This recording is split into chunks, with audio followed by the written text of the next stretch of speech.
भगवान विष्णु तथा गरुड़ के संवाद में गरुड़ पुराण सारोद्धार का उपक्रम, पापी मनुष्यों की इस लोक तथा परलोक में होने वाली दुर्गति का वर्णन, 10 गात्र के पिंडदान से यातना देह का निर्माण, धर्म ही जिसका सुदृढ़ मूल है, वेद जिसका स्कंध तना है, पुराण रूपी शाखाओं से जो समृद्ध है, यज्ञ जिसका पुष्प है और मोक्ष जिसका फल है, ऐसे भगवान मधुसूदन रूपी पादप कल्पवृक्ष की जय हो। देव क्षेत्र नैमिषारण्य में स्वर्गलोक की प्राप्ति की कामना से सौनकादि ऋषियों ने एक बार सहस्त्र वर्ष में पूर्ण होने वाला यज्ञ प्रारंभ किया।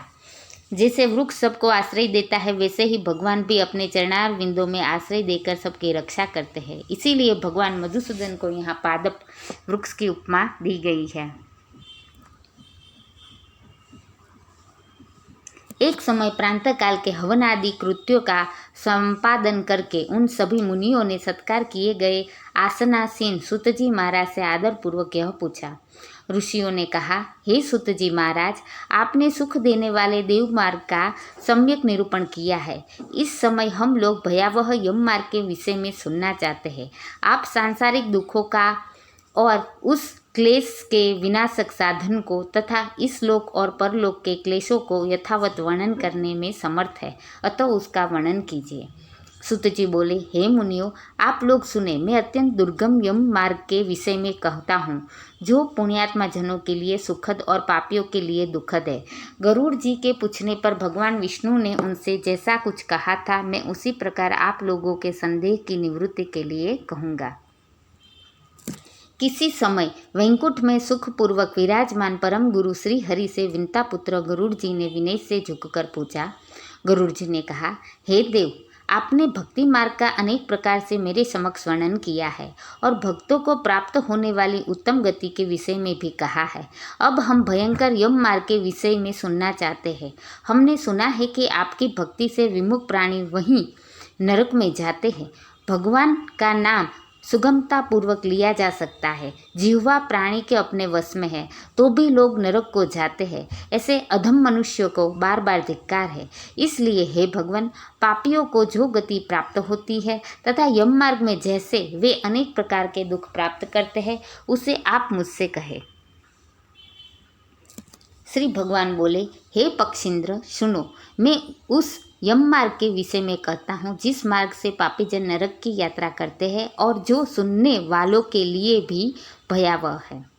हे ताक्ष, जो प्राणी सदा पाप परायण है, दया और धर्म से रहित है, जो दुष्ट लोगों की संगति में रहते हैं, सत्शास्त्र और सत्संगति से विमुख है, जो अपने को स्वयं प्रतिष्ठित मानते हैं, अहंकारी है तथा धन और मान के मत से चूर है, आसुरी शक्ति को प्राप्त है तथा देवी संपत्ति से रहित है, जिनका चित्त अनेक विषयों में आसक्त होने से भ्रांत है, जो मोह के जाल में फंसे हैं और कामनाओं के भोग में ही लगे हैं, ऐसे व्यक्ति अपवित्र नरक में गिरते हैं। जो लोग ज्ञानशील है, वे परम गति को प्राप्त होते हैं। पापी मनुष्य दुख पूर्वक यम यातना प्राप्त करते हैं।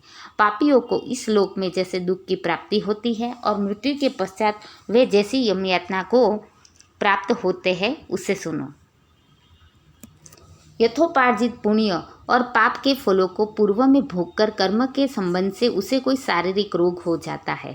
आदि मानसिक रोग और व्याधि शारीरिक रोग से युक्त तथा जीवन धारण करने की आशा से उत्कंठित उस व्यक्ति की जानकारी के बिना ही सर्प की भांति बलवान काल उसके समीप आ पहुँचाता है। उस मृत्यु की संप्राप्ति की स्थिति में भी उसे वैराग्य नहीं होता। उसने जिनका भरण पोषण किया था, उन्हीं के द्वारा उसका भरण पोषण होता है। वृद्धावस्था के कारण विकृत रूप वाला और मरणाभिमुख वह व्यक्ति घर में अवमाननापूर्वक दी गई हुई वस्तु को कुत्ते की भांति खाता हुआ जीवन व्यतीत करता है। वह रोगी हो जाता है, उसे मंदाग्नि हो जाती है और उसका आहार तथा उसकी सभी चेष्टाएं कम हो जाती है। प्राणवायु के बाहर निकलते समय आंखें उलट जाती है, नाड़ियाँ कब से रुक जाती है, उसे खांसी और श्वास लेने में प्रयत्न करना पड़ता है तथा कंठ से घुर-घुर से शब्द निकलने लगते हैं। चिंता मग्न स्वजनों से घिरा हुआ तथा सोया हुआ वह व्यक्ति काल पास के वशीभूत होने के कारण बुलाने पर भी नहीं बोलता। इस प्रकार कुटुंब के भरण पोषण में ही निरंतर लगा रहने वाला अजितेंद्रिय व्यक्ति अंत में रोते बिलखते बंधु बांधवों के बीच उत्कट वेदना से संज्ञा शून्य होकर मर जाता है। हे गरुड़, उस अंतिम क्षण में प्राणी को व्यापक दिव्य दृष्टि प्राप्त हो जाती है, जिससे वह लोक परलोक को एकत्र देखने लगता है। अतः चकित होकर वह कुछ भी कहना नहीं चाहता। यमदूतों के समीप आने पर सभी इंद्रियां विकल हो जाती है, चेतना जड़ीभूत हो जाती है और प्राण चलायमान हो जाते हैं। आतुर काल में प्राणवायु के अपने स्थान से चल देने पर एक क्षण भी एक कल्प के समान प्रतीत होता है और 100 बिच्छुओं के डंक मारने जैसी पीड़ा होती है, वैसी पीड़ा का उस समय उसे अनुभव होने लगता है। वह मरणासन व्यक्ति फैन उगलने लगता है और उसका मुख लार से भर जाता है। प्राणी जनों के प्राणवायु अधोद्वार से निकलते हैं। पापी जनों के प्राणवायु अधोद्वार से निकलते हैं। उस समय दोनों हाथों में पास और दंड धारण किए, नग्न, दांतों को कटकटाते हुए, क्रोधपूर्ण नेत्र वाले यम के 2 भयंकर दूत समीप आते हैं। उनके केस ऊपर की ओर उठे होते हैं। वे कौए के समान काले होते हैं और टेढ़े मुख वाले होते हैं तथा उनके नख आयुध की भांति होते हैं। उन्हें देखकर भयभीत हृदय वाला वह मरणासन प्राणी मलमूत्र का विसर्जन करने लगता है। अपने 5 भौतिक शरीर से हाय हाय करते हुए निकलता हुआ तथा यमदूतों के द्वारा पकड़ा हुआ वह अंगुष्ठ मात्र प्रमाण का पुरुष अपने घर को देखता हुआ यमदूतों के द्वारा यातना देह से ढक करके गले में बलपूर्वक पांसों से बांधकर सुदूर यम मार्ग पर यातना के लिए उसी प्रकार से ले जाया जाता है जिस प्रकार राज पुरुष दंडनीय अपराधी को ले जाते हैं। इस प्रकार ले जाए जाते हुए उस जीव को यम के दूत तर्जना करके डराते हैं और नरकों के तीव्र भय का पुनः पुनः वर्णन करते हैं। यमदूत कहते हैं, रे दुष्ट, शीघ्र चल, तुम यमलोक जाओगे। आज तुम्हें हम सब कुंभीपाक आदि नरकों में शीघ्र ही ले जाएंगे।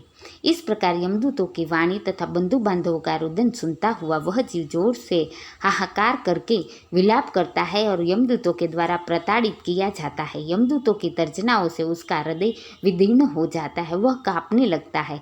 रास्ते में उसे कुत्ते काटते हैं और अपने पापों का स्मरण करता हुआ वह पीड़ित जीव यम मार्ग में चलता है। भूख और प्यास से पीड़ित होकर सूर्य, दावाग्नि एवं वायु के झोंकों से संतप्त होते हुए और यमदूतों के द्वारा पीठ पर कोड़े से पीटे जाते हुए उस जीव को तपी हुई बालुका से पूर्ण तथा विश्राम रहित और जल रहित मार्ग पर असमर्थ होते हुए भी बड़ी कठिनाई से चलना पड़ता है।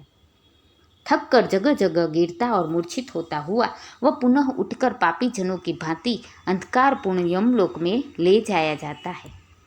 2 अथवा 3 मुहूर्त में वह मनुष्य वहां पहुंचाया जाता है और यमदूत उसे घोर नरक यातनाओं को दिखाते हैं। मुहूर्त मात्र में यम को और नारकीय यातनाओं के भय को देखकर वह व्यक्ति यम की आज्ञा से आकाशमार्ग से यमदूतों के साथ पुनः इस लोक मनुष्यलोक में चला आता है। मनुष्यलोक में आकर अनादि वासना से बद्ध वह जीव देह में प्रविष्ट होने की इच्छा रखता है, किंतु यमदूतों द्वारा पकड़कर पास में बांध दिए जाने से भूख और प्यास से अत्यंत पीड़ित होकर रोता है।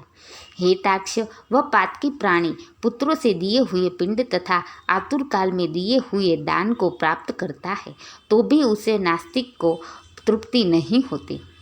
पुत्रादि के द्वारा पापियों के उद्देश्य से किए गए दान, श्रद्धा दान तथा जलांजलि उनके पास ठहरती नहीं। अतः पिंडदान का भोग करने पर भी वे क्षुधा से व्याकुल होकर यम मार्ग में जाते हैं। जिनका पिंडदान नहीं होता वे प्रेत रूप में होकर काल पर्यंत निर्जन वन में बहुत दुखी होकर भ्रमण करते रहते हैं। सैकड़ों करोड़ कल्प बीत जाने पर भी बिना भोग किए कर्मफल का नाश नहीं होता और जब तक वह पापी जीव यातनाओं का भोग नहीं कर लेता तब तक उसे मनुष्य शरीर भी प्राप्त नहीं होता। हे पक्षी, इसीलिए पुत्रों को चाहिए कि वह 10 दिनों तक प्रतिदिन पिंडदान करे। हे पक्षी श्रेष्ठ, वे पिंड प्रतिदिन 4 भागों में विभक्त होते हैं। उनमें 2 भाग तो प्रेत के देह के पंचभूतों की पुष्टि के लिए होते हैं, तीसरा भाग यमदूत को प्राप्त होता है और चौथे भाग से उस जीव को आहार प्राप्त होता है। 9 रात दिनों में पिंड को प्राप्त करके प्रेत का शरीर बन जाता है और 10वें दिन उसमें बल की प्राप्ति होती है। हे खग, मृत व्यक्ति के देह के जल जाने पर पिंड के द्वारा पुनः 1 हाथ लंबा शरीर प्राप्त होता है, जिसके द्वारा वह प्राणी यमलोक के रास्ते में शुभ और अशुभ कर्मों के फल को भोगता है।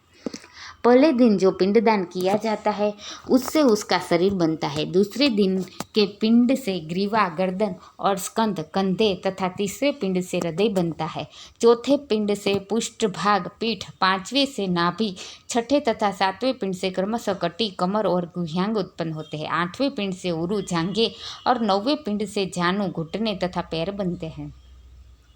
इस प्रकार 9 पिंडों से देह को प्राप्त करके 10वें पिंड से उसकी क्षुधा और तृषा, भूख प्यास ये दोनों जागृत होती है।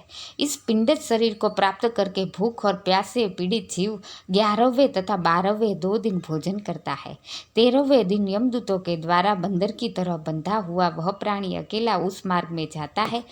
हे खग, मार्ग में मिलने वाली वैतरणी को छोड़कर यमलोक के मार्ग की दूरी का प्रमाण 86,000 योजन है। वह प्रेत प्रतिदिन रात दिन में 247 योजन चलता है। मार्ग में आए हुए इन 16 पूर्व नगरों को पार करके पातकी व्यक्ति धर्मराज के भवन में जाता है। सौम्यपुर, सौरीपुर, नगेंद्र भवन, गंधर्वपुर, शैलागम, क्रौंचपुर, क्रूरपुर, विचित्र भवन, बह्यापदपुर, दुखदपुर, नानाक्रंदपुर, सुतप्त भवन, रौद्रपुर, पयोवर्षणपुर, सीताढ्यपुर तथा बहुभितिपुर को पार करके इनके आगे यमपुरी में धर्मराज का भवन स्थित है। यमराज के दूतों के पासों से बंधा हुआ पापी जीव रास्ते भर हाहाकार करता रोता हुआ अपने घर को छोड़ करके यमपुरी को जाता है। इस प्रकार गरुड़ पुराण के अंतर्गत सारोद्धार में पापियों के इसलोक तथा परलोक के दुखों का निरूपण नामक पहला अध्याय पूरा हुआ।